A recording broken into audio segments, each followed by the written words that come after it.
Up Chuck and the Rotten Willie by Bill Wallace. Chapter 1. Well, when the door closed behind me, I yawned and stretched.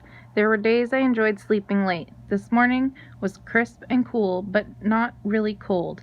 I was glad to be up.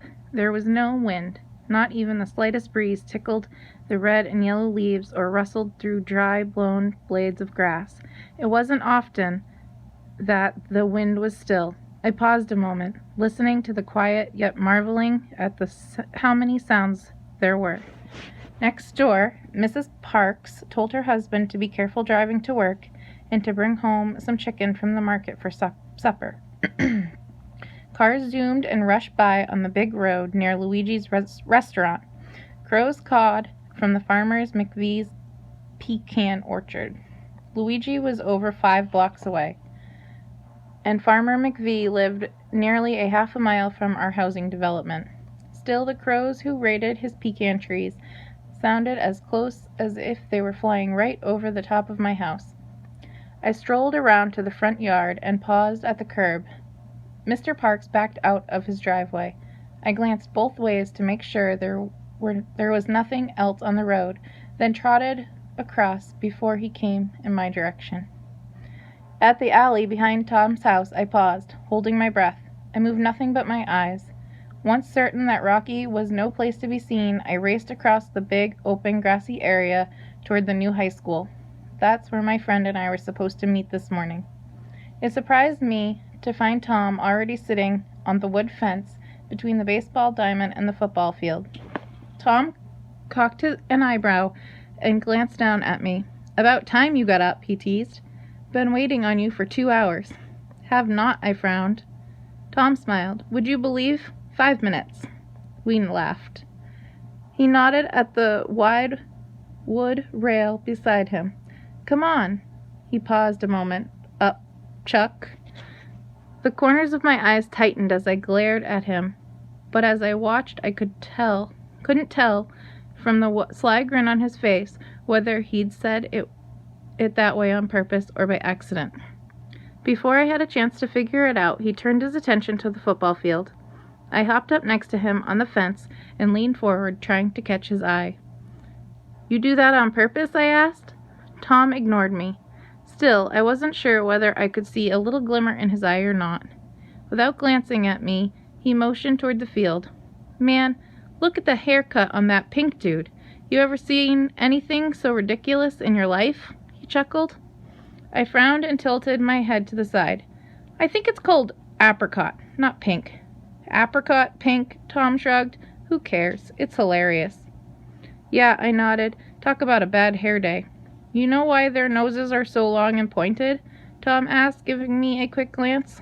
"No, why?" "So they can smell each other in the dark." "Don't need to be in the dark," I managed with a straight face. "They smell so bad you can find them any time of the day or night." Tom nodded. "They sure do. They don't even have to be doing anything. All they've got to do is stand around, especially when it's hot. They got an odor to them, that's for sure. They're loud and rude, too. You get a group of them together." Tom nudged me with his shoulder. "All it takes for them to make a group is more than one." "Yeah," I agreed. "Anyway, one at a time, they're bad enough. But you get a group together and you've never heard so much noise. It's enough to wake up the dead. Seems like, as big and floppy as their ears are, they wouldn't need to be that loud, but..." "They sure are lazy," Tom interrupted. "One of them used to live 2 doors down from the house I used to have before we moved here. All he did was lie around and sleep most of the day. Waited for somebody else to take care of him. They're rude, pushy, and mean. Shoot, they'd just as soon fight with one of their own as one of us. See that bunch near the far goal post? See the way they're strutting around and trying to look big and tough? You just watch. Sooner or later, they'll start a fight, and..." I nudged him so hard that he almost lost his balance. "Look at this one coming around the track toward us," I said. "You know why his nose is so flat?" "Why?" "From chasing parked cars." Tom's eyebrows scrunched down like he was deep in thought. "Chasing parked cars," he repeated, twitching his mouth to the side. At last he blinked. "Oh, I got it." Then he laughed too. Both of us laughed so hard I thought we were going to fall off the fence. We laughed and laughed and laughed. "That was a great one, Chuck." He bumped his shoulder against mine. "A real classic. That was as good as Louis used to come up with." Suddenly, both of us stopped. The silence that grabbed us was instant, almost eerie. We looked at one another and then turned away, each somber and quiet in our own private thoughts. It was the first time in 3 weeks that we had mentioned Louis's name, and though I'm sure Tom had thought about him as often as I had, neither of us ever talked about the horrible accident. We sat in silence for a long time. Neither of us looked at each other. Neither of us could find the right thing to say. Finally, after what seemed an eternity, Tom nodded toward the football field again. The pink dude with the weird hair was the first to spot us. He lunged and charged toward us, roaring and snapping, to bounce against the fence right below where we sat. The white dude who was with him followed right on his heels. "Ugh, pipe down," Tom hissed. "You two ain't so tough." "Come down here," the white one barked. "We'll tear you apart." "Look," Tom laughed. "Their haircuts make them look like they're wearing skirts." "Yeah," I flipped my tail. "It looks like a little tutu. Aren't they cute? Hey, Tutu Butt, why don't you do a little dance for us?" The poodles barked for a few more times before their masters reached them. She got their leashes and dragged them back to the track. The commotion caused quite a stir.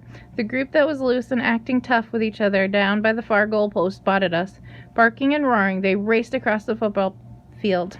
"Come on," Tom called as he leaped down from the fence. "That many of the nasty things coming after us, we better get going. Even as dumb as they are, one might accidentally find a way through the fence and get behind us, and then we're trapped." I jumped to the soft grass, tails high. We chased across the baseball outfield, down the third base line, and past home plate. We didn't even slow down to see if Rocky was out of his pen when we raced across the vacant lot between Tom's house and the high school athletic field. We squeezed through Tom's back gate, and I followed him straight up the big pecan tree in his backyard. Once safe and relaxed, we stretched out on a limb to clean and wash our faces with our paws. Tom and Louis had been best friends for as long as I could remember. Well, not as long as I could remember, but ever since I was old enough that the people I lived with started letting me go outside. A little over 2 months ago, Louis found out that people brought their dogs to the track around the new high school football field. The people walked around the track for exercise. Most kept their dogs on a leash, but others would just let them run loose.